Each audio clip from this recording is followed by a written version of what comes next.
வணக்கம். இந்திய நேரப்படி இரவு 8:30 மணி செய்திகள். முதலில் தலைப்பு செய்திகளை காணலாம்.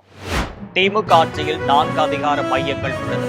அதிமுக பொதுச் செயலாளருமான எடப்பாடி பழனிசாமி குற்றச்சாட்டு. இந்திக்கு வால் பிடிப்பதுதான் திராவிட மாடல் அரசின் கொள்கையா? பாமக தலைவர் அன்புமணி ராமதாஸ் கேள்வி. மறைந்த கருணாநிதியின் மூத்த மகன் முத்து மறைவு. முத்துவின் ஆன்மா இறைவன் திருவடி நிழலில் இளைப்பாற இறைவனை பிரார்த்திக்கிறேன் என எடப்பாடி பழனிசாமி இரங்கல். கலைஞர் கருணாநிதியின் மூத்த மகன் முத்து உடல் சென்னை பெசட் நகர் மின் மயானத்தில் நல்லடக்கம் செய்யப்பட்டது. காசாவில் உணவுக்காக காத்திருந்த 50 பேரை சுட்டுக் கொன்றது இஸ்ரேல் ராணுவம். இனி விரிவான செய்திகளை காணலாம்.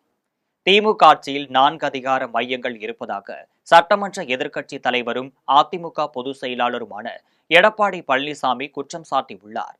தமிழ்நாட்டில் டெல்டா மாவட்டங்களில் மக்களை காப்போம், தமிழகத்தை மீட்போம் என்ற பெயரில் எடப்பாடி பழனிசாமி பிரச்சாரம் மேற்கொண்டு வருகிறார். இந்த நிலையில் நாகை மாவட்டத்திற்கு நேற்றிரவு வருகை தந்த பழனிசாமி கீழ்வேளூர் சட்டப்பேரவை தொகுதியில் உரையாற்றினர். அதனைத் தொடர்ந்து 2வது நாளாக இன்று நாகையில் பிரச்சாரம் மேற்கொண்டு உரையாற்றினர். அப்போது திமுக ஆட்சியில் 4 அதிகார மையங்கள் உள்ளனர் என்றும் தெரிவித்த அவர், ஸ்டாலின், அவரது மனைவி, மகன், மருமகள் ஆகியோர் தமிழகத்தை ஆட்சி செய்கின்றனர் என்றும், திமுக தலைவர் ஸ்டாலின் ஆட்சியில் அமர வைத்த மக்களை பற்றி சிந்திக்காமல் வீட்டில் உள்ளவர்களை மட்டும் சிந்திக்கிறார் என்றும் எடப்பாடி பழனிசாமி குற்றம் சாட்டினர். மேலும், நாங்கள் ஆட்சியில் இருந்தபோது கோதாவரி காவிரி இணைப்பு திட்டத்தை நிறைவேற்ற முயற்சி செய்தோம் என்றும், ஆனால் திமுக ஆட்சிக்கு வந்தவுடன் அந்த திட்டத்தை கிடப்பில் போட்டது என்றும், உச்சநீதிமன்றத்தில் சட்ட போராட்டம் நடத்தி தமிழகத்திற்கு காவிரி நீரை பெற்று தந்தோம் எனவும், மக்கள் விரும்பும் ஆட்சியை அதிமுக கொடுத்தது.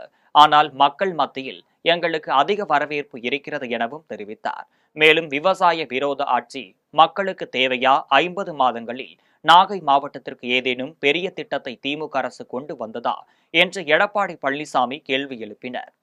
இந்திக்கு வால் பிடிப்பதுதான் திராவிட மாடல் அரசின் கொள்கையா என்று அன்புமணி ராமதாஸ் கேள்வி எழுப்பியுள்ளார். இது தொடர்பாக பாமக தலைவர் அன்புமணி ராமதாஸ் அறிக்கை வெளியிட்டுள்ளார். அதில், சென்னை அசோக் நகர் மெட்ரோ தொடர்வண்டி நிலையத்தில் அசோக் நகர் என்ற பெயர் தமிழ், ஆங்கிலம் ஆகியவற்றுடன் இந்தியிலும் எழுதப்பட்டிருப்பது அதிர்ச்சியையும் பரபரப்பையும் ஏற்படுத்தியுள்ளது. திமுக அரசின் இந்த நவீன இந்தி திணிப்பிற்கு கடும் எதிர்ப்பு எழுந்ததை அடுத்து மெட்ரோ தொடர்வண்டி நிர்வாகம் இந்தி எழுத்துக்களை மட்டும் வெள்ளை காகிதத்தை ஒட்டி மறைத்திருக்கிறது. இந்த நவீன இந்தி திணிப்பு முயற்சி கண்டிக்கத்தக்கது என்றும் அன்புமணி ராமதாஸ் தெரிவித்துள்ளார். மேலும், திமுக அரசின் சொல்லுக்கும் செயலுக்கும் எந்த தொடர்பும் இல்லை என்பது இதன் மூலம் உறுதியாகி உள்ளது என்றும், தமிழக மக்கள் மீதும் தமிழக அரசு நிறுவனம் மூலம் இந்தியை திணிக்க முயன்றதற்காக முதலமைச்சர் ஸ்டாலின் மன்னிப்பு கேட்க வேண்டும் என்றும், இதற்கு காரணமானவர்கள் மீது கடும் நடவடிக்கை எடுக்க வேண்டும் என்றும் அன்புமணி ராமதாஸ் வலியுறுத்தியுள்ளார். மறைந்த கருணாநிதியின் மூத்த மகன் முத்து உடல்நலக் குறைவால் காலமானார் என்ற செய்தியை கேட்டு வருத்தமுற்றேன் என்றும், அன்னாரது ஆன்மா இறைவன் திருவடி நிழலில் இளைப்பாற எல்லாம் வல்ல இறைவனை பிரார்த்திக்கிறேன் என்றும் எடப்பாடி பழனிசாமி இரங்கல் தெரிவித்துள்ளார்.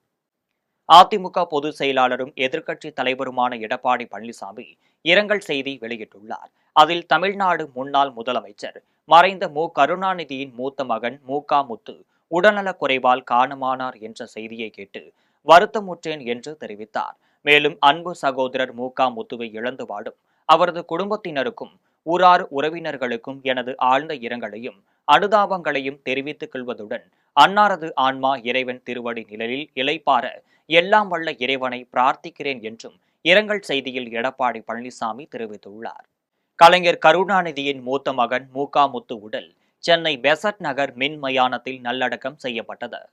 மறைந்த முன்னாள் முதலமைச்சர் கலைஞர் கருணாநிதியின் மூத்த மகன் முத்து உடல்நலக் குறைவு காரணமாக இன்று காலமானார். முத்துவின் உடல் ஈஞ்சம்பாக்கத்தில் உள்ள இல்லத்திலிருந்து கொண்டு வரப்பட்டு கோபாலபுரம் இல்லத்தில் திமுக நிர்வாகிகள் மற்றும் பொதுமக்கள் அஞ்சலிக்காக வைக்கப்பட்டது. இந்த நிலையில் தனது சகோதரர் முத்துவின் உடலுக்கு முதலமைச்சர் ஸ்டாலின், அழகிரி ஆகியோர் நேரில் அஞ்சலி செலுத்தினர். முத்து மறைவிற்கு பல்வேறு அரசியல் தலைவர்கள் இரங்கல் தெரிவித்தனர். முத்துவின் இறுதி ஊர்வலம் இன்று மாலை நடைபெற்றது. சென்னை பெசட் நகர் மின் மயானத்தில் அவரது உடல் நல்லடக்கம் செய்யப்பட்டது. காசாவில் உணவுக்காக காத்திருந்த 50 பேரை இஸ்ரேல் ராணுவத்தினர் சுட்டுக் கொன்றனர். பாலஸ்தீனத்தின் காசா பகுதியில் உள்ள ஹமாஸ் அமைப்பினர் கடந்த 2023ஆம் ஆண்டு அக்டோபர் 7ஆம் தேதி இஸ்ரேலில் திடீர் தாக்குதல் நடத்தி அங்குள்ள 251 பேரை பணைய கைதிகளாக கைது செய்தனர். அதிலிருந்து அங்கு போர் நடைபெற்று வருகிறது. இந்த போரில் இஸ்ரேல் நடத்திய தாக்குதலில் இதுவரை 57,000-க்கும் மேற்பட்ட பாலஸ்தீனர்கள் உயிரிழந்தனர். மேலும் தற்போது காசாவில் உணவு தேடி உணவு மையங்களை நோக்கி செல்லும் குழந்தைகள் உட்பட அங்குள்ள மக்களை இஸ்ரேல் ராணுவத்தினர் இரக்கமின்றி சுட்டுக் கொன்று வீழ்த்தியுள்ளனர். இந்த நிலையில் காசாவில் இன்று 50 பேர் கொல்லப்பட்டனர் எனவும் 80க்கும் மேற்பட்டோர் படுகாயமடைந்துள்ளனர் எனவும் கடந்த மே மாதம் 27ஆம் தேதி முதல் இதுவரை உணவுக்காக காத்திருந்த 800 பேர் கொலை செய்யப்பட்டிருப்பதாக ஐநா தகவல் தெரிவித்துள்ளது. மேலும் காசாவில் ஆயிரக்கணக்கான மக்கள் பசியால் மடிந்துவிடும் பேரழிவில் உள்ளனர் என்றும் 3இல் ஒருவர் பல நாட்களாக உணவின்றி தவித்து வருகின்றனர் என்றும் உலக உணவு திட்ட அமைப்பு தெரிவித்துள்ளது. விவசாயிகளின் உயிர் நாடியாக உள்ள பரப்பிக்குளம் ஆழியாறு பாசன திட்டத்தை உருவாக்கிய தலைவர்களின் திருவுருவ சிலைகளை விரைவில் தமிழக முதலமைச்சர் மு.க.ஸ்டாலின் திறந்து வைக்க உள்ளார் என்று பொள்ளாச்சியில் அமைச்சர் ஏவாவேலு தெரிவித்தார். பொள்ளாச்சி நீர்வளத்துறையின் கண்காணிப்பு பொறியாளர் அலுவலக வளாகத்தில் பரப்பிக்குளம் ஆழியாறு திட்டத்தினை நிறைவேற்றுவதற்கு காரணமாக இருந்த முன்னாள் முதல்வர் காமராஜர், முன்னாள் சட்டமன்ற உறுப்பினர் வி.கே. பழனிசாமி கவுண்டர், முன்னாள் மத்திய அமைச்சர் சுப்பிரமணியன், முன்னாள் சட்டமன்ற உறுப்பினர் பொள்ளாச்சி மகாலிங்கம் ஆகியோர்களுக்கு திருவுருவ சிலையுடன் நினைவு அரங்கம் அமைக்கும் பணிகள் நடைபெற்று வருகிறது. இதனை பொதுப்பணித்துறை அமைச்சர் ஏவாவேலு, தமிழ் வளர்ச்சி மற்றும் செய்தித்துறை அமைச்சர் மு.பி. சாமிநாதன் நேரில் பார்வையிட்டு ஆய்வு மேற்கொண்டனர். ஆய்வை தொடர்ந்து அமைச்சர் ஏவாவேலு செய்தியாளர்களை சந்தித்து பேசினார். அப்போது பரப்பிக்குளம் ஆழியாறு பாசன திட்டம் உருவாக்கப்பட்ட போது பொறுப்பில் இருந்த தலைவர்களின் திருவுருவ சிலைகள் அமைக்கும் பணிகள் இறுதிக்கட்டத்தை எட்டியுள்ளதாகவும் வரும் 23ஆம் தேதி தமிழக முதலமைச்சர் மு.க.ஸ்டாலின் திறந்து வைக்கிறார் எனவும் அமைச்சர் ஏவாவேலு தெரிவித்தார். இந்த அரங்கத்தையும் திறந்து வைக்கிறார்கள். இந்த தியாக செயலர்களாக இருக்கிற பெருந்தலைவர் காமராஜர், நிதியமைச்சராக இருந்த பெரியவர், ஆளுநராகவும் இருந்து பணியாற்றிய சிஎஸ் என்று அழைக்கப்பட்டிருக்கிற சுப்பிரமணியம் அவர்கள், அதே போன்று பெரியவர் பொள்ளாச்சி மகாலிங்கம் அவர்கள், நம்முடைய பழனிசாமி கவுண்டர் ஆகிய 4 பேருடைய திருவுருவச் சிலையை தமிழக அரசின் சார்பாக திராவிட மாடல் ஆட்சியின் சார்பாக இங்கே நிறுவப்பட்டிருக்கிறது. அந்த சிலையும் அவருடைய திருக்கரத்தால் திறந்து இருக்கிறார்கள். எனவே இந்த நிகழ்ச்சி முழுக்க முழுக்க ஒரு விவசாய பெருங்குடி மக்களுடைய நிகழ்ச்சியாக இருக்கிற காரணத்தினால் இந்த பகுதியில் இருக்கிற விவசாய பெருங்குடி மக்கள் எல்லாம் திரளாக திரண்டு இந்த நிகழ்ச்சியில் கலந்து கொள்ள வேண்டும் என்று அரசின் சார்பாக இந்த நேரத்தில் நான் வேண்டுகோள் விட்டு, எங்களுடைய முருகன் கோவண கோலத்தில் இருப்பாரை தவிர RSS அரை டவுசர் அணிய மாட்டார் என்று தஞ்சையில் பள்ளிக்கல்வித்துறை அமைச்சர் அன்பில் மகேஷ் பொய்யாமொழி தெரிவித்தார். பள்ளிக்கல்வித்துறை அமைச்சர் அன்பில் மகேஷ் பொய்யாமொழி எழுதிய தேசிய கல்விக் கொள்கை 2020 என்ற மதயானை நூலின் திறனாய்வு கூட்டம் தஞ்சாவூரில் பழைய பேருந்து நிலையம் அருகே உள்ள அண்ணா நூற்றாண்டு மண்டபத்தில் நடைபெற்றது. நிகழ்ச்சியில் பள்ளிக்கல்வித்துறை அமைச்சர் அன்பில் மகேஷ் பொய்யாமொழி, உலக தமிழ் பேரமைப்பு தலைவர் பழ நெடுமாறன், தமிழ் பல்கலைக்கழக முன்னாள் துணைவேந்தர் ராஜேந்திரன் உள்ளிட்டோர் கலந்து கொண்டனர். நிகழ்ச்சியில் பள்ளிக்கல்வித்துறை அமைச்சர் அன்பில் மகேஷ் பொய்யாமொழி பேசினார். அப்போது பாஜகவினர் வேலை கையில் எடுத்தபோது நாம் தான் வெற்றி பெற்றோம், இப்போது முருகனை கையில் எடுத்துள்ளார்கள், கண்டிப்பாக 2026இல் நாம் தான் வெற்றி பெறப் போகிறோம் என்றும் எங்களுடைய முருகன் கோவண கோலத்தில் இருப்பாரை தவிர RSS அரை டவுசர் அணியமாட்டார் என்றும் தெரிவித்தார். மேலும் ஒட்டுமொத்த இந்தியாவிற்கே ஒளி தரக்கூடிய கல்வி மாநிலமாக தமிழகம் என்றைக்கும் விளங்கும் என்றும் அமைச்சர் அன்பில் மகேஷ் பொய்யாமொழி தெரிவித்தார். தாய்லாந்து நடக்கூடிய பன்னாட்டு மாணவர் மன்றம் மிகப்பெரிய ஒரு பெருமை. நமக்கு பல்வேறு கிரைட்டீரியாவில் வந்து குழந்தைங்களை செலக்ட் பண்ணுறாங்க. அதில் நம்முடைய தஞ்சை மாவட்டத்தை சார்ந்திருக்கின்ற தரணி ஸ்ரீ வள்ளத்தில் இருக்கின்ற கவர்மெண்ட் மாடல் ஹை ஸ்கூலில் படிக்கக்கூடிய அந்த குழந்தை தேர்வாக இருக்குது. நேற்று 20 அந்த செய்தி வந்துச்சு. உள்ளபடியே எங்களுக்கு பெருமையாக இருக்கின்றது. ஸோ அந்த குழந்தைங்க ஆகஸ்ட் மாதம் அந்த 6 குழந்தைங்க ப்ளஸ் ஒரு டீச்சர் வந்து பயணம் மேற்கொள்ள இருக்கின்றார்கள். நம்முடைய தமிழ்நாட்டுக்கும் நம்முடைய கல்வித்துறைக்கும் கிடைத்த ஒரு மிகப்பெரிய ஒரு பெயராக பெருமையாக நான் பார்க்கிறேன். அதுக்கான செலவு போராட்டம் பண்ணிட்டு இருக்காங்க, பல்வேறு கோரிக்கைகளை கல்வி பாதிக்கப்படுதா என்ன? பகுதி நேர ஆசிரியர்கள் வந்து தொடர்ந்து ஒரு 7-8 நாட்களாக தொடர்ந்து போராட்டம் பண்ணாங்க. அது சார்ந்து என்னுடைய அதிகாரிகளை அவங்க சந்தித்து அவங்க சில கோரிக்கைகள்லாம் வைத்திருக்கிறார்கள். கண்டிப்பாக மாண்பு தமிழ்நாட்டு முதலமைச்சர் அலுவலகம் சிறந்த முறையில் அதை பரிசீலித்து கண்டிப்பாக ஒரு நல்ல செய்தி. மதுராந்தகம் தெற்கு ஒன்றியத்திற்குட்பட்ட நல்லூர் கிராமத்தில் மாவட்ட அம்மா பேரவை சார்பில் அதிமுகவினர் வீடு வீடாக சென்று அதிமுகவின் 10ஆம் ஆண்டு கால சாதனைகளை அடங்கிய துண்டு பிரசுரங்களை பொதுமக்களிடம் வழங்கினர். செங்கல்பட்டு மாவட்டம் மதுராந்தகம் தெற்கு ஒன்றியத்திற்குட்பட்ட நல்லூர் கிராமத்தில் மாவட்ட அம்மா பேரவை சார்பில் அதிமுகவின் 10 ஆண்டு கால சாதனைகளை விளக்கி வீடு வீடாக சென்று பொதுமக்களிடம் துண்டு பிரசுரங்கள் வழங்கும் நிகழ்ச்சி நடைபெற்றது.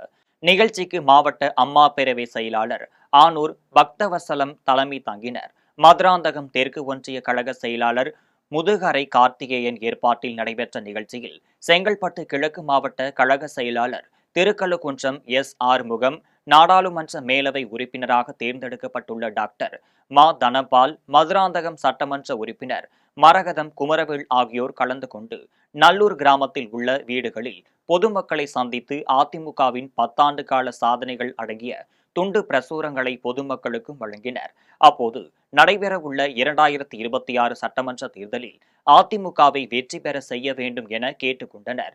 நிகழ்ச்சியில் மாவட்ட வழக்கறிஞர் பிரிவு செயலாளர் செய்யூர் ஜெயச்சந்திரன், மதுராந்தகம் ஒன்றிய குழு பெருந்தலைவர் கீதா கார்த்திகேயன் மற்றும் ஒன்றிய செயலாளர்கள், மாவட்ட செயலாளர்கள் என அதிமுக நிர்வாகிகள் ஏராளமானோர் கலந்து கொண்டனர். தருமபுரி அருகே உணவில் விஷம் கலந்து கொடுத்து கணவரை கொலை செய்த மனைவி மற்றும் கள்ளக்காதலனை காவல்துறையினர் கைது செய்து சிறையில் அடைத்தனர். அரூர் அருகே உள்ள கீரைப்பட்டியில் ரசூல் அம்முபின் தம்பதியினர் மகன் மகளுடன் வசித்து வருகின்றனர். ரசூல் தனியார் நிறுவனத்தில் ஓட்டுநராக பணியாற்றி வருகிறார். இந்த நிலையில் கடந்த சில நாட்களுக்கு முன்பு ரசூலுக்கு திடீரென வாந்தி மயக்கம் ஏற்பட்டு சேலத்தில் உள்ள தனியார் மருத்துவமனையில் சிகிச்சைக்காக சேர்க்கப்பட்டார். அவரது இரத்த மாதிரியை மருத்துவர்கள் பரிசோதனை செய்தபோது அதில் பூச்சிக்கொல்லி மருந்து கலந்திருப்பது தெரியவந்தது. இதனால் ரசூல் அவரது மனைவி அம்முபின் மீது சந்தேகம் ஏற்பட்டதை அடுத்து தனது உறவுக்கார பெண் மனைவியின் செல்போனில் உள்ள வாட்ஸ்அப் பதிவுகளை பார்க்குமாறு தெரிவித்துள்ளார். அதன் பின்னர் மனைவியின் செல்போனில் வாட்ஸ்அப்பை பார்த்தபோது மனைவி அம்முபின் அப்பகுதியில் உள்ள சலூன் கடை நடத்தி வந்த லோகேஸ்வரன் என்பவருக்கும் அனுப்பியுள்ள ஆடியோ பதிவை கேட்டு அதிர்ச்சியடைந்தனர். அந்த பதிவில், நீங்கள் கொடுத்த பூச்சிக்கொல்லி மருந்தை முதலில் மாதுளம் பழம் ஜூஸில் கலந்து கொடுத்தேன். அதனை எனது கணவர் வேண்டாம் என்று தெரிவித்ததால் அதன் பின்னர் உணவில் கலந்து எனது கணவருக்கு கொடுத்துள்ளேன் என்றும் அம்முபின் லோகேஸ்வரனுக்கும் வாட்ஸ்அப் மூலம் அனுப்பிய ஆடியோவில் தெரிய வந்தது. இதனைத் தொடர்ந்து அரூர் காவல் நிலையத்தில் அளித்த புகாரின் பேரில் காவல்துறையினர் வழக்கு பதிவு செய்து விசாரணை மேற்கொண்டதை அடுத்து மனைவி அம்முபின், கள்ளக்காதலன் லோகேஸ்வரன் ஆகியோரை கைது செய்து சிறையில் அடைத்தனர். இந்த நிலையில் சேலத்திலிருந்து ரசூல் அரூரில் உள்ள தனியார் மருத்துவமனையிலும் சிகிச்சைக்கு சேர்க்கப்பட்டார். அதன் பின்னர் மேல் சிகிச்சைக்காக சென்னை ராஜாஜி அரசு மருத்துவமனையில் சேர்க்கப்பட்டு சிகிச்சை பலனின்றி உயிரிழந்தார். இது தொடர்பான ஆடியோ வெளியாகி பரபரப்பை ஏற்படுத்தியுள்ளது. கனியாமூர் தனியார் பள்ளி கலவரத்தின் போது பள்ளி வளாகத்தை சூறையாடியது, தீ வைத்து எரித்தல் உள்ளிட்ட பல்வேறு பிரிவு வழக்குகள் தொடர்பாக விசாரணைக்கு கள்ளக்குறிச்சி 2வது குற்றவியல் நீதித்துறை நடுவர் நீதிமன்றத்தில் 300க்கு மேற்பட்டோர் ஆஜராகினர். கள்ளக்குறிச்சி மாவட்டம் கனியாமூர் தனியார் பள்ளியில் கடந்த 2022ஆம் ஆண்டு பள்ளி மாணவி ஸ்ரீமதி மர்மமான முறையில் உயிரிழந்த சம்பவத்தை தொடர்ந்து பள்ளி மாணவி மரணத்திற்கு நீதி கேட்டு பல்வேறு கட்ட போராட்டம், கலவரங்கள் நடைபெற்று வந்தது. கலவரத்தின் போது கனியாமூர் தனியார் பள்ளி வளாகத்தின் முன்பு நிறுத்தி வைக்கப்பட்டிருந்த பள்ளி வாகனங்கள், பாதுகாப்பு பணியில் ஈடுபட்ட காவல்துறையினரின் வாகனங்கள் போராட்டக்காரர்களால் சூறையாடப்பட்டதுடன் தீ வைத்து எரிக்கப்பட்டது. இது தொடர்பான விசாரணையை தமிழ்நாடு அரசு சிறப்பு புலனாய்வு பிரிவு காவல்துறையினருக்கும் மாற்றம் செய்து உத்தரவிட்ட நிலையில் 615 பேர் மீது 14 பிரிவுகளின் கீழ் புலனாய்வு பிரிவு காவல்துறையினர் வழக்கு பதிவு செய்திருந்தனர். இந்த நிலையில் இந்த வழக்கு விசாரணை தொடர்பாக 300க்கு மேற்பட்டோர் கள்ளக்குறிச்சி 2வது குற்றவியல் நீதித்துறை நடுவர் நீதிமன்றத்தில் ஆஜராகினர். இந்த வழக்கு விசாரணையை வரும் செப்டம்பர் 19ஆம் தேதிக்கு ஒத்திவைத்து நீதிபதி ரீனா உத்தரவிட்டார்.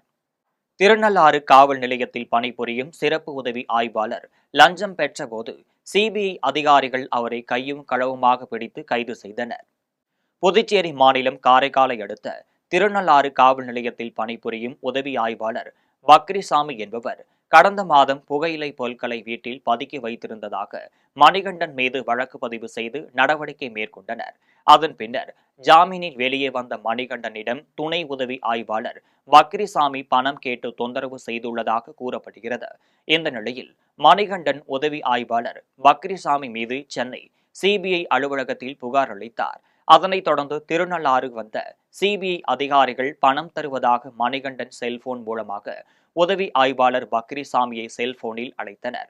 செல்போனில் அழைத்ததன் பேரில் திருநள்ளாறில் ஓரிடத்திற்கு வந்த சிறப்பு உதவி ஆய்வாளர் பக்ரிசாமியிடம் மணிகண்டன் ரூபாய் 5000 லஞ்சமாக கொடுத்தார். அப்போது மறைந்திருந்த சிபிஐ அதிகாரிகள் பக்ரிசாமியை கையும் களவுமாக பிடித்தனர். அதன் பின்னர் விசாரணை மேற்கொண்டதை அடுத்து சிபிஐ அதிகாரிகள் காரைக்கால் நீதிமன்றத்தில் ஆஜர்படுத்தி பக்ரிசாமியை சிறையில் அடைத்தனர். சொத்து தகராறில் உறவினரை கொலை செய்து கிணற்றில் வீசிய வழக்கில் அண்ணனுக்கு ஆயுள் தண்டனையும் தம்பிக்கு 3 ஆண்டுகள் சிறை தண்டனையும் விதித்து தேனி நீதிமன்ற நீதிபதி சொர்ணாம் ஜே நடராஜன் தீர்ப்பு வழங்கினர்.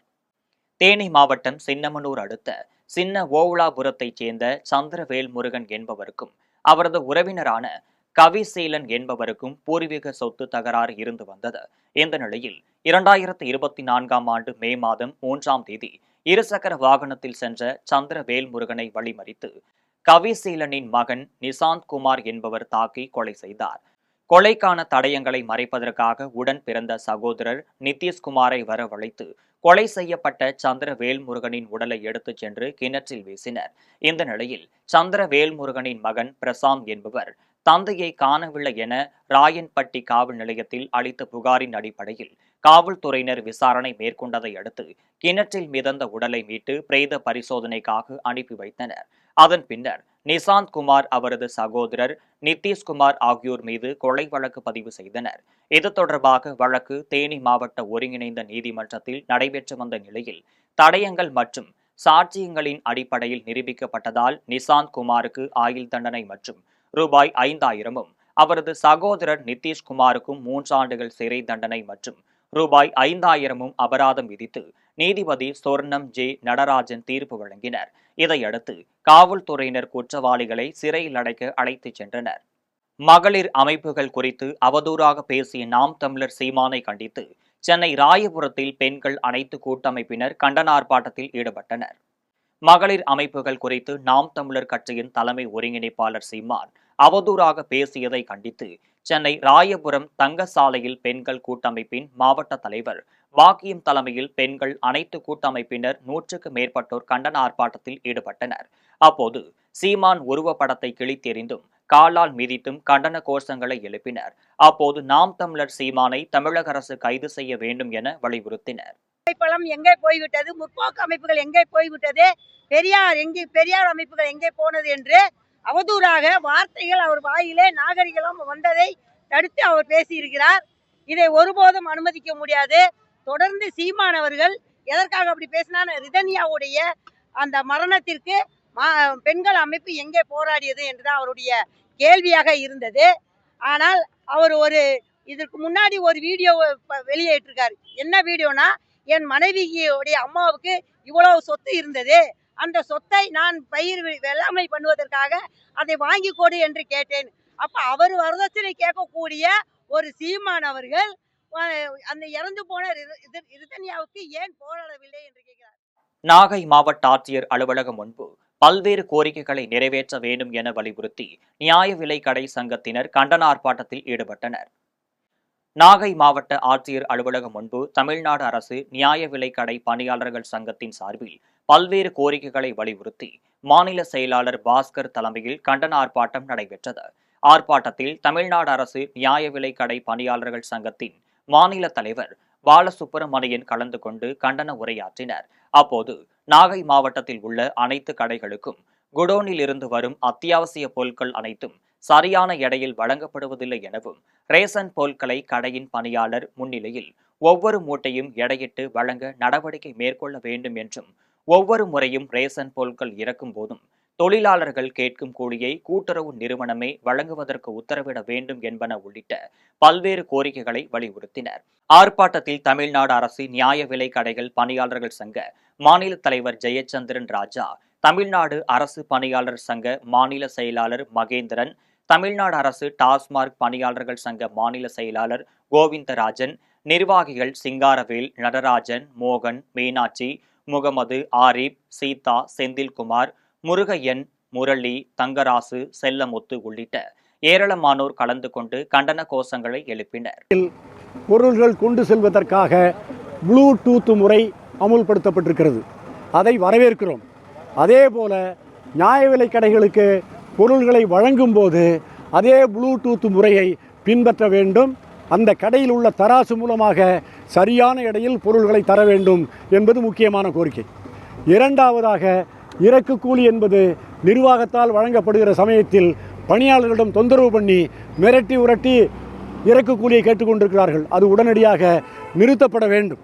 அது மட்டுமல்ல, கட்டுப்பாடற்ற பொருள்களை அதிகாரிகளுக்கு கமிஷன் பெறுவதற்காக மக்கள் விரும்பாத பொருள்களை விற்க சொல்லி நிர்பந்தப்படுத்துகிறார்கள். ஆகவே பணியாளர்கள் தான் எந்த பொருள் மக்களிடம் ஓடும் என்பதை தெரிந்து அவர்களிடம் இருந்து பட்டியல் பெற்று பொருள்களை வழங்க வேண்டுமே ஒழிய அதிகாரிகள் கப்பம் பெற்றுக்கொண்டு வழங்கக்கூடிய பொருள்களை உடனடியாக தடுத்து நிறுத்த வேண்டும் என்ற வேண்டுகோளையும் கோரிக்கையாக வைத்திருக்கிறோம். கும்மிடிப்பூண்டி அருகே 8 வயது சிறுமி பாலியல் வன்கொடுமைக்கு ஆளாக்கப்பட்ட சம்பவத்தில் குற்றவாளியை கைது செய்ய வேண்டும் என வலியுறுத்தி அதிமுகவினர் ஆர்ப்பாட்டத்தில் ஈடுபட்டனர். திருவள்ளூர் மாவட்டம் கும்மிடிப்பூண்டியை அடுத்த ஆரம்பாக்கத்தில் கடந்த சனிக்கிழமை பள்ளி முடித்து வீட்டிற்கு சென்ற 8 வயது சிறுமியை மர்ம நபர் பின்தொடர்ந்து சென்று அவரை தூக்கிச் சென்று பாலியல் வன்கொடுமை செய்துவிட்டு அங்கிருந்து தப்பிச் சென்று விட்டார். பாதிக்கப்பட்ட சிறுமி சென்னை RSRM மருத்துவமனையில் அனுமதிக்கப்பட்டு சிகிச்சை பெற்று வருகிறார். இதுகுறித்து சிறுமியின் பெற்றோர்கள் ஆரம்பாக்கம் காவல் நிலையத்தில் புகார் அளிக்கப்பட்டதை தொடர்ந்து காவல்துறையினர் போக்சோ சட்டத்தின் கீழ் வழக்கு பதிவு செய்தனர். இதுகுறித்து மாவட்ட காவல்துறை கண்காணிப்பாளர் தலைமையில் 3 துணை கண்காணிப்பாளர் உட்பட 8 தனிப்படையினர் CCTV காட்சிகளின் அடிப்படையில் தீவிர விசாரணை மேற்கொண்டனர். இந்த நிலையில் சிறுமிக்கு பாலியல் கொடுமை நடைபெற்று 8 நாட்களாகியும் குற்றவாளியை கண்டுபிடிக்கவில்லை என கூறி ஆரம்பாக்கம் காவல் நிலையத்தில் முற்றுகையிட்டு சென்னை கொல்கத்தா தேசிய நெடுஞ்சாலையில் அதிமுகவினர் கண்டன ஆர்ப்பாட்டத்தில் ஈடுபட்டனர். அப்போது 8 நாட்களாகியும் குற்றவாளியை கைது செய்யாதது ஏன் என கூறி அதிமுகவினர் காவல்துறையினரிடம் வாக்குவாதத்தில் ஈடுபட்டனர். தொடர்ந்து காவல்துறையினர் சாலை மறியலில் ஈடுபட்ட மக்களை அங்கிருந்து அப்புறப்படுத்தினர். இதனால் பரபரப்பு நிலவியது. இதனிடையே சிறுமியின் CCTV காட்சிகள் வெளியாகி பரபரப்பை ஏற்படுத்தியுள்ளது. இப்போ நம்ம அங்கே பண்ணுவோம்ல ஜூம், அதை பண்ணு, அந்த பாப்பா ஃபோக்கஸ் பண்ணி ஜூம் பண்ணு. இங்கே போயிட்டு அப்படியே இருக்கும். கொஞ்சம் வீட்டுக்கு போயிட்டு இருக்கோம்.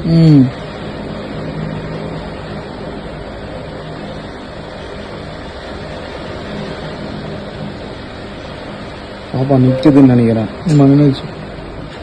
நின்றுட்டு மறுபடியும் முன்னாடி போகுது. சொல்லிச்சேன் நின்று நம்ம போன இருந்துச்சு.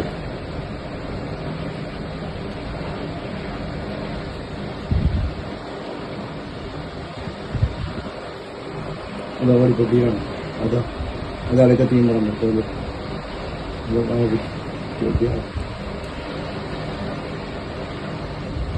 சொல்லிப்போம். இல்ல மேடை தர மாட்டேன்ட்டாங்க. அதனாலதான் நாங்க அந்த ஆர்ப்பாட்டத்தை இப்படி நடத்துறோம். இது இன்றைக்கு இருக்கின்ற திமுக ஆட்சி நடத்துகின்ற ஸ்டாலின் ஆட்சி எந்த அளவுக்கு கொடூரமான வகையில் இன்றைக்கு நம்முடைய சர்வதேச ஆட்சி மட்டுமல்லாம பெண்களுக்கு பாதுகாப்பு இல்லாத ஆட்சி நடத்தி கொண்டிருக்கிற ஆட்சி தான் ஸ்டாலின் ஆட்சி. இந்த ஸ்டாலின் ஆட்சியை வீட்டுக்கு அனுப்புவதற்கு தான் காலம் நெருங்கிவிட்டது. இன்னும் 7-8 மாதம் காலம் இருக்குது. ஆனால் எடப்பாடியார் தான் மீண்டும் முதலமைச்சராக வர வேண்டும் என்று மக்கள் நினைக்கிறார்கள். திருக்கழுக்குன்றம் மற்றும் ஒரக்கடம் காப்புக்காடு வனப்பகுதியின் சாலையோரம் பிளாஸ்டிக் குப்பைகள் அகற்றும் பணியை திருக்கழுக்குன்றம் வனசரக அலுவலர் ராஜேஷ், திருக்கழுக்குன்றம் பேரூராட்சி தலைவர் யுவராஜ் ஆகியோர் துவங்கி வைத்தனர். செங்கல்பட்டு மாவட்டம் திருக்கழுக்குன்றம் மற்றும் ஒரக்கடகம் காப்புக்காடு வனப்பகுதியின் சாலையோரம் வாகன ஓட்டிகள் வீசி சென்ற பிளாஸ்டிக் குப்பைகளை அகற்றும் பணியும் பிளாஸ்டிக் இல்லா பகுதியாக திருக்கழுக்குன்றத்தை மாற்றுவதற்கான நடவடிக்கை செங்கல்பட்டு மாவட்ட வன அலுவலர் ரவி மீனா ஆலோசனையின் பேரில் மேற்கொள்ளப்பட்டது. திருக்கழுக்குன்றம் வனசரகம் மற்றும் பேரூராட்சி நிர்வாகம், தனியார் கல்லூரி மாணவ மாணவிகள் பங்கேற்ற பிளாஸ்டிக் ஒழிப்பு குறித்த விழிப்புணர்வு நிகழ்ச்சி நடைபெற்றது. நிகழ்ச்சியில் திருக்கழுக்குன்றம் வனசரக அலுவலர் ராஜேஷ், திருக்கழுக்குன்றம் பேரூராட்சி தலைவர் யுவராஜ் ஆகியோர் கலந்து கொண்டு தூய்மை பணியை துவங்கி வைத்தனர். இதில் திருக்கழுக்குன்றம் பேரூராட்சி ஊழியர்கள், கல்லூரி மாணவ மாணவிகள் கலந்து கொண்டு திருக்கழுக்குன்றம் மற்றும் ஒரக்கடகம் காப்புக்காடு சாலை ஓரங்களில் வாகன ஓட்டிகள் வீசி சென்ற பிளாஸ்டிக் குப்பைகளை சேகரித்தனர். அதன் பின்னர் பிளாஸ்டிக் இல்லா பகுதியாக திருக்கழுக்குன்றம் பகுதியை உருவாக்க வேண்டும் என்பதற்காக பேரணியாக சென்று பொதுமக்களிடையே விழிப்புணர்வு ஏற்படுத்தினர். கொங்கு மண்டல பகுதிகளில் ஏற்றுமதி இறக்குமதி சார்ந்த வணிகம் அதிகரிக்க கூடுதல் வசதிகள் செய்யப்படுவதாக சென்னை துறைமுக ஆணையம் மற்றும் காமராஜர் துறைமுகம் ஆகியவற்றின் தலைவர் சுனில் பாலிவால் தெரிவித்தார். கொங்கு மண்டல பகுதிகளில் கடல்வழி போக்குவரத்து சார்ந்த வர்த்தகத்தை மேம்படுத்துவது தொடர்பான கலந்துரையாடல் கூட்டம் கோவையில் உள்ள தனியார் ஓட்டல் அரங்கில் நடைபெற்றது. சென்னை துறைமுக ஆணையம், இந்திய வர்த்தக சபை, கோவை கிளை ஆகியவை இணைந்து கோவையில் நடைபெற்ற ஆலோசனைக் கூட்டத்திற்கு மாவட்ட ஆட்சியர் பவன்குமார் தலைமையேற்றார். கூட்டத்தில் கோவை, திருப்பூர், பொள்ளாச்சி, ஈரோடு, சேலம் மற்றும் நீலகிரி உள்ளிட்ட பகுதிகளைச் சேர்ந்த தொழில்துறை அமைப்பினர் கலந்து கொண்டனர். இதில் ஏற்றுமதி மற்றும் இறக்குமதி வர்த்தகத்தில் உள்ள சவால்கள் குறித்தும் தொழில்துறையினர் ஆலோசனைகளை வழங்கினர். நிகழ்ச்சியை தொடர்ந்து சென்னை துறைமுக ஆணையம், காமராஜர் துறைமுகம் ஆகியவற்றின் தலைவர் சுனில் பாலிவால் செய்தியாளர்களை சந்தித்து பேசினர். அப்போது சென்னை துறைமுகம், காமராஜர் துறைமுகம் இணைந்து கடந்த நிதியாண்டில் இதுவரை இல்லாத அளவிற்கு 100 மில்லியன் டன்னிற்கு மேற்பட்ட சரக்குகள் கையாண்டுள்ளதாக தெரிவித்தார். மேலும் சென்னை துறைமுகம் 54.96 மில்லியன் மெட்ரிக் டன் சரக்குகளையும், காமராஜர் துறைமுகம் 48.41 மில்லியன் மெட்ரிக் டன் சரக்குகள் என மொத்தம் 103.37 மில்லியன் மெட்ரிக் டன் சரக்குகளை கையாண்டு சாதனை படைத்துள்ளதாகவும் சுனில் பாலிவால் தெரிவித்தார். செய்தியாளர் சந்திப்பின் போது இந்திய வர்த்தக சபையின் கோவை கிளை தலைவர் ராஜேஷ் விழுந்து, சென்னை துறைமுக ஆணையத்தின் துணைத் தலைவர் விஸ்வநாதன், காமராஜர் துறைமுகத்தின் மேலாண்மை இயக்குனர் ஐரி சிந்தியா ஆகியோர் உடன் இருந்தனர். ட்ரேட் மீட் இன்னைக்கு இங்கே கோயம்புத்தூர்ல ஆர்கனைஸ் பண்றோம். இது Chennai port and Kamarajar port சார்பாக ஆர்கனைஸ் பண்ணிட்டு இருக்கோம். இதில் Indian chamber of commerce and industries Coimbatore chapter அவங்க எங்களுக்கு சப்போர்ட் பண்ணுறாங்க. இந்த ரீஜன் நம்ம கோயம்புத்தூர், ஈரோடு, திருப்பூர், சேலம், திண்டிகல், நீல்கிரிஸ், இந்த ரீஜன் இண்டஸ்ட்ரியலி ரொம்ப வைப்ரண்ட்டாக இருக்கிறது. ஸோ அதனால இங்கே இருக்கிற இம்போர்ட்டர்ஸ், எக்ஸ்போர்ட்டர்ஸ் நம்ம சென்னை போர்ட்லையும் காமராஜர் போர்ட்லையும் என்ன ஃபெசிலிட்டிஸ் இருக்கிறது, அங்கே எப்படி இன்ஃப்ராஸ்ட்ரக்சர் அவைலபிளாக இருக்கிறது, அப்புறம் இங்கேருந்து அவங்க கார்கோ அங்கே கொண்டு வர்றதுக்கு என்ன கனெக்டிவிட்டீஸில் நாங்கள் என்ன இம்ப்ரூவ்மெண்ட் பண்ணியிருக்கோம் அதெல்லாம் இன்ஃபார்ம் பண்ண போகிறோம். ப்ளஸ் எங்களோட ப்ரோசஸில் ஈஸ் ஆஃப் டூயிங் பிஸ்னஸ் சொல்லுவோம், அதில் நாங்கள் என்ன ஸ்டெப்ஸ் எடுக்கிறோம். குடியாத்தம் ரோட்டரி சங்கத்தின் சார்பில் மாணவ மாணவிகளுக்கு களிமண்ணில் சிற்பம் செய்வது குறித்து சுய தொழில் பயிற்சி முகாம் நடைபெற்றது. வேலூர் மாவட்டம் குடியாத்தம் ரோட்டரி சங்கத்தின் சார்பில் மண் சிற்பம் செய்வது தொடர்பான சுய தொழில் பயிற்சி முகாம் ரோட்டரி அரங்கில் நடைபெற்றது. முகாமில் மண் சிற்ப கலைஞர் செந்தில்குமார் கலந்து கொண்டு களிமண்ணில் சிற்பங்கள் செய்வது குறித்து பயிற்சி அளித்தார். முகாமில் ரோட்டரி சங்க முன்னாள் ஆளுநர் பழனி, ரோட்டரி சங்க தலைவர் சந்திரன், முன்னாள் தலைவர்கள் ஹரிகிருஷ்ணன், மெகாராஜ், கண்ணன், மகாலிங்கம் உள்ளிட்ட பலர் கலந்து கொண்டனர். முகாமில் பங்கேற்ற மாணவ மாணவிகளுக்கும் களிமண்ணில் யானை, பானை, தட்டு, குடங்கள், விலங்குகள் என பல வகையான சிற்பங்கள் செய்வதற்கு பயிற்சி அளிக்கப்பட்டது. கோவையில் பள்ளிக்கல்வித்துறை சார்பில் நடைபெற்ற செஸ் மற்றும் சிலம்பம் போட்டிகளில் வெற்றி பெற்ற மாணவ மாணவிகளுக்கும் பரிசு மற்றும் பதக்கங்கள் வழங்கப்பட்டது. கோவை மாவட்டத்தில் மாணவ மாணவிகளின் விளையாட்டு திறன்களை ஊக்குவிக்கும் விதமாக கோவை கவுண்டம்பாளையம் பகுதியில் உள்ள லாரல் பள்ளி வளாகத்தில் பள்ளிக்கல்வித்துறை சார்பில் மாவட்ட அளவிலான குறுமைய விளையாட்டுப் போட்டிகள் 3 பிரிவுகளாக நடைபெற்றது. போட்டியில் கோவை மாவட்டத்தில் செயல்படும் அரசு மற்றும் தனியார் பள்ளிகளைச் சேர்ந்த 300க்கும் மேற்பட்ட மாணவ மாணவிகள் சதுரங்கம், சிலம்பம் உள்ளிட்ட போட்டிகளில் பங்கேற்று விளையாடினர். போட்டியில் வெற்றி பெற்ற மாணவ மாணவிகளுக்கும் பரிசுகள் மற்றும் பதக்கங்கள் வழங்கப்பட்டது. 19ஆம் தேதி ஜூலை மாதம் நடைபெற்று கொண்டிருக்கும் சிலம்பம் மற்றும் செஸ் போட்டிகளுக்கு தமிழ்நாடு கவர்மெண்ட் ஸ்போர்ட்ஸ் டிபார்ட்மெண்ட் அவங்களுக்கு ரொம்ப நன்றி சொல்கிறோம். எங்கள் ஸ்கூலில் வந்து ஆர்கனைஸ் பண்ணி கொடுத்ததுக்கும் ரொம்ப சந்தோஷமாக இருக்குது. நிறைய மாணவர்கள் வந்து பங்கேற்றிருக்கிறாங்க.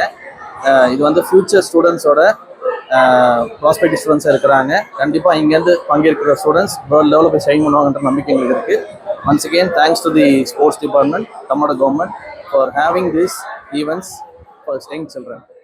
முன்னாள் முதலமைச்சர் எடப்பாடி பழனிசாமி ராமநாதபுரம் மற்றும் திருவாடனை சட்டமன்ற தொகுதிகளுக்கும் பிரச்சார பயணம் மேற்கொள்ள உள்ள நிலையில் ராமநாதபுரம் மாவட்டம் மண்டபம் மேற்கு ஒன்றியத்தின் சார்பில் எடப்பாடி பழனிசாமியை வரவேற்பதற்கான ஆலோசனைக் கூட்டம் ராமநாதபுரத்தில் நடைபெற்றது.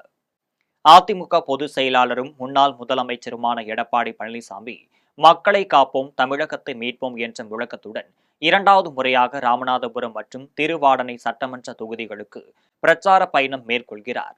அவர் வருவதை முன்னிட்டு ராமநாதபுரத்தில் வரலாறு காணாத வரவேற்பு அளிக்க வேண்டும் என்ற அடிப்படையில் ராமநாதபுரம் அதிமுக மாவட்ட செயலாளர் முனியசாமி தலைமையிலும், மண்டபம் மேற்கு ஒன்றிய செயலாளர் மருது பாண்டியன் முன்னிலையிலும் ஆலோசனை கூட்டம் நடைபெற்றது.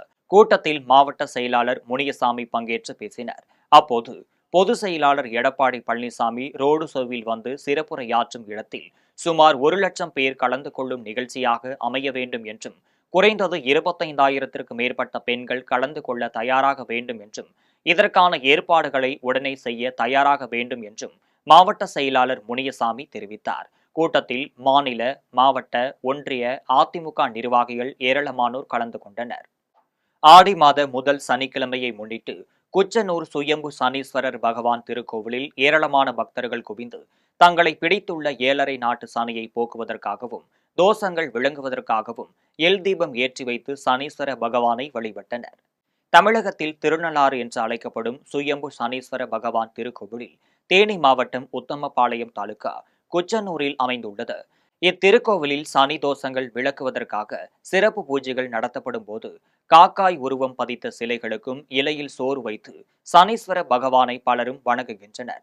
மேலும் சனீஸ்வர பகவான் திருக்கோவிலில் முன்புள்ள நதிக்கரையில் தலைமூழ்கி பக்தர்கள் தங்களது தோஷங்களை கழித்து வருகின்றனர். ஆண்டுதோறும் ஆடி மாதம் சனீஸ்வர பகவான் திருக்கோவிலுக்கு பக்தர்கள் வருகை தந்து தங்களை பிடித்துள்ள 7.5 நாட்டு சனியை போக்குவதற்காகவும், தோஷங்கள் விளக்குவதற்காகவும் எல் தீபம் ஏற்றி வைத்து சனீஸ்வர பகவானை வழிபட்டு செல்கின்றனர். காட்டுமன்னார் கோவிலில் அமைந்துள்ள வீரமா காளியம்மன் திருக்கோவிலில் ஆடி மாத முதல் வெள்ளியை முன்னிட்டு 1000த்திற்கும் மேற்பட்ட பெண்கள் ஊர்வலமாக சென்று அம்மனுக்கு பாலாபிஷேகம் செய்து வழிபட்டனர். கடலூர் மாவட்டம் காட்டுமன்னார் கோவில் பேரூராட்சிக்குட்பட்ட கச்சேரி தெருவில் அமைந்துள்ள வீரமா காளியம்மன் திருக்கோவிலில் ஆடி மாத முதல் வெள்ளியை முன்னிட்டு பால்குட ஊர்வலம் மற்றும் சிறப்பு அபிஷேகமும் பக்தர்களுக்கு நலத்திட்ட உதவிகள் வழங்கும் நிகழ்ச்சியும் நடைபெற்றது. விழாவில் 1000த்திற்கும் மேற்பட்ட பெண்கள் பால் குடங்களை சுமந்தும் காளி வேடமிட்டும் முக்கிய வீதி வழியாக சென்று வீரமா காளி அம்மனுக்கும் அபிஷேகம் செய்து வழிபட்டனர். விழாவிற்கான ஏற்பாடுகளை ஆன்மீக பணியில் ஈடுபட்டு வரும் சதாசிவம், கமலா மற்றும் மிதுன்குமார் குடும்பத்தினர் சிறப்பாக செய்திருந்தனர். விழாவில் கலந்து கொண்ட அனைத்து பெண்களுக்கும் அன்னதானத்துடன் சேலை வழங்கப்பட்டது. இதில் பழனி, ஐயப்பன், பேரூராட்சி வார்டு உறுப்பினர் ரவி, ரமேஷ், கோவில் அர்ச்சகர் லோகு உட்பட ஏராளமான பக்தர்கள் கலந்து கொண்டு வீரமா காளியம்மனை வழிபட்டனர். மீண்டும் ஜெம் தலைப்புச் செய்திகள். திமுக ஆட்சியில் 4 அதிகார மையங்கள் உள்ளது. அதிமுக பொதுச் செயலாளருமான எடப்பாடி பழனிசாமி குற்றச்சாட்டு. இந்திக்கு வால் பிடிப்பதுதான் திராவிட மாடல் அரசின் கொள்கையா? பாமக தலைவர் அன்புமணி ராமதாஸ் கேள்வி. மறைந்த மு. கருணாநிதியின் மூத்த மகன் மு.க. முத்து மறைவு. மு.க. முத்துவின் ஆன்மா இறைவன் திருவடி நிழலில் இளைப்பாற இறைவனை பிரார்த்திக்கிறேன் என எடப்பாடி பழனிசாமி இரங்கல். கலைஞர் கருணாநிதியின் மூத்த மகன் மு.க. முத்து உடல் சென்னை பெசட் நகர் மின் மயானத்தில் நல்லடக்கம் செய்யப்பட்டது. காசாவில் உணவுக்காக காத்திருந்த 50 பேரை சுட்டுக் கொன்றது இஸ்ரேல் ராணுவம். இத்துடன் ஜெம் செய்திகள் நிறைவடைகின்றன. மீண்டும் செய்திகள் நள்ளிரவு 12 மணிக்கு. உடனுக்குடன் செய்திகளை காண gemlive.tv என்ற இணையதளத்தில் இணைந்திருங்கள். நன்றி, வணக்கம்.